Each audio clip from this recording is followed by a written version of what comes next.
নিয়ামত বানায় দিব। ওয়ালা ইন কাফারতুম ইন্না আযাবি লাশাদীদ। আর যদি নিয়ামতের শুকরিয়া আদায় না করো, অস্বীকার করো, বলো আল্লাহ তাআলা আমাকে চোখে দেখে, আমি খাইলাম না, পিলাম না, রইলাম না, আমার ঘরের মধ্যে এই অভাব, অমুক অভাব, তমুক অভাব, আল্লাহ তাআলা আমার স্বামীকে নিয়ে গেছে, আমার স্ত্রীকে নিয়ে গেছে, আমার ঘরের মধ্যে কামার লোক নাই, কিভাবে খাবো, কিভাবে চলবো, যদি এগুলো বলে, তাহলে আল্লাহ তাআলা আপনাকে না শুকরিয়া আদায় করার কারণে ওই বেটা যেমন একটা ঘুরের ঘর ছিল, বাতাসে উড়ায় নিয়ে গেছে, তো আল্লাহ তাআলা আপনাকে এমন গজব দিবে, আপনার ঘর বাড়ি যা ছিল সব শেষ হয়ে যাবে। এই জন্য সব সময় শুকরিয়া আদায় করতে হবে কার? আরো জোরে আওয়াজ দিয়ে বলি কার? জোরে আওয়াজ দিয়ে বলি তো আল্লাহু আকবার। আরো জোরে আওয়াজ দিয়ে বলি আল্লাহু আকবার। সব সময় আল্লাহ তাআলাকে স্মরণ করবেন, সব সময় আল্লাহ তাআলাকে ডাকবেন। সুখে থাকলে বলবেন আলহামদুলিল্লাহ, দুঃখে থাকলে বলবেন আল্লাহু আকবার। আল্লাহ বড়, আল্লাহকে ডাকবেন, সব সময় আল্লাহকে স্মরণ করবেন। বলে আল্লাহ নিয়ামতের শুকরিয়া আদায় করবেন, আল্লাহ তাআলা নিয়ামত বানায় দিবেন। এই জন্য মহতরম হাজিরিন, এই যে আপনারা আমি 24টা ঘন্টা চলাফেরা করতেছি, হাঁটতেছি, এই যে খাবার খাইতেছি, নদীর মাছ খাইতেছি, গরম ভাত খাইতেছি, এই যে আপনারা আমি সুস্থ আছি, এগুলো আল্লাহ তাআলার নিয়ামত। আজকে যদি আমার জবানটা বন্ধ হয়ে যায়, কোটি কোটি টাকা দিয়ে আপনি এই জবানটা ভালো করতে পারবেন না, যদি আল্লাহ তাআলা সুস্থ না করে। আজকে যদি আপনার একটা চোখ বন্ধ হয়ে যায়, আপনি লক্ষ লক্ষ টাকা দিয়ে চক্ষু পাইলেন না, আর চক্ষু পাইলেও আল্লাহ তাআলা যে চোখ দিছে সেই চোখের মতো হবে না। এই যে চোখ দিয়ে আমরা এত গুনাহ করতেছি, এত আল্লাহ তাআলার দেয়া সওয়াব দিয়ে এত গুনাহ করতেছি, এত নাফরমানি করতেছি। যারা নামাজ পড়ে তাদেরকেও 3 বেলা গরম ভাত খাওয়ায়, যারা নামাজ পড়ে না তারাও কিন্তু শান্তিতে ঘুমাইতেছে, গরম ভাত খাইতেছে। আল্লাহ তাআলা কাউকে গজব দেয় না, আল্লাহ তাআলা দেখে যে বান্দা শুকরিয়া আদায় করে কিনা। আল্লাহ তাআলা তো এক ধৈর্যশীল, আল্লাহ তাআলা তো এক রহমান, আল্লাহ তাআলা তো এমন এক মালিক, আল্লাহ তো এমন এক খালেক, আমরা তো এমন এক আল্লাহ পাইছি, এমন মালিক পাইছি।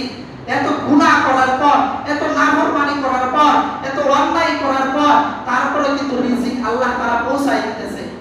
আজ পর্যন্ত এমন ঘটনা বাংলার জমিনে হয় নাই যে কেউ খানার অভাবে আর আল্লাহ তাআলার খানা দেয় নাই, অশান্তিতে দুনিয়ার মধ্যে কেউ মারা গেছে, এমন হয় নাই। এমন হয়েছে যে গাড়ি অ্যাক্সিডেন্ট হয়ে মারা গেছে, ট্রাকে পড়ে মারা গেছে, অথবা স্ট্রোক করে মারা গেছে, এই রোগে আক্রান্ত, সেই রোগে আক্রান্ত মারা গেছে, কিন্তু এমন কোনোদিন হয় না রিজিকের অভাবে কেউ মরছে। আল্লাহ তাআলা আমাদেরকে রিজিক পৌঁছায় দিতেছে। এমনও পরে আছে স্বামী নাইকা, একজন লাইক ছেলে নাই কামাই করার, তারপর আল্লাহ তাআলা কিন্তু তাকেও রিজিক খাওয়াইতেছে। খাওয়াইতেছে কিনা ভাই? খাওয়াইতেছে। কিন্তু এমন ঘরের মধ্যে আছে আল্লাহর বান্দা থাকা অবস্থায় ঘরের মধ্যে অবশ্যই এক আছে, এমন আছে না? ঘরের মধ্যে স্বামী অসুস্থ, এক পাও নাই অথবা অবশ, এক হাত নাই, অসুস্থ, তারপর কিন্তু আল্লাহ তাআলা রিজিক খাওয়াইতেছে। এই যে করোনার সময় কয়টা মানুষ কাজ করছে, একজন মানুষের আরেকজন মানুষের বাড়িতে যাওয়া নিষেধ ছিল, রাস্তাঘাটে যাওয়া নিষেধ ছিল, কামাই কেউ করে নাই, কিন্তু আল্লাহ তাআলা কিন্তু সবাইকে রিজিক পৌঁছাইছে। রিজিকের অভাবে কিন্তু কেউ মরে নাই। আল্লাহ তাআলা বলে যে আমি বান্দা দুনিয়াতে আসা 500 বছর আগে আমি বান্দার রিজিক রেখে রাখছি। বান্দার রিজিক যেদিন শেষ হয়ে যাবে, হায়াত যেদিন শেষ হয়ে যাবে, বান্দা অটোমেটিক দুনিয়া থেকে বিদায় হয়ে যাবে। এই জন্য মহতরম হাজিরিন, আমাদেরকে বেশি বেশি নিয়ামতের শুকরিয়া আদায় করতে হবে। আমরা 24টা ঘন্টা নিয়ামতের শুকরিয়া আছি। আজকে যদি আপনার শ্বাসটা বন্ধ হয়ে যায়, তখন বুঝবেন যে আমার নিয়ামতের কদর কত, আমার নিয়ামতটা এই শ্বাসটা কত কদর। যখন একটা চক্ষু বন্ধ হয়ে যায়, একটা হাত অবশ হয়ে যায়, একটা পা অবশ হয়ে যায়, তখন বুঝবেন নিয়ামতের কদর কত। আল্লাহ কত শুকরিয়া, আল্লাহর কত ধৈর্য, আল্লাহ কত রহমান, তখন বুঝে আসবে। এই জন্য মহতরম হাজিরিন, আপনাদের হাতে ধরে পায়ে ধরে সব সময় আল্লাহ তাআলা সুখে থাকে দুঃখে থাকে সব সময় নামাজ পড়বেন আর শুকরিয়া আদায় করবেন। আপনি যেই হালতে থাকেন না কেন বলবেন আলহামদুলিল্লাহ। আজকে আপনি এই অভাবে আছেন, অন্য দিকটা আপনার অভাব আল্লাহ তাআলা পূরণ করে দিতে পারে, আল্লাহ তাআলা অন্য দিকটা বাড়ায় দিতে পারে। এই জন্য সব সময় শুকরিয়া আদায় করতে হবে।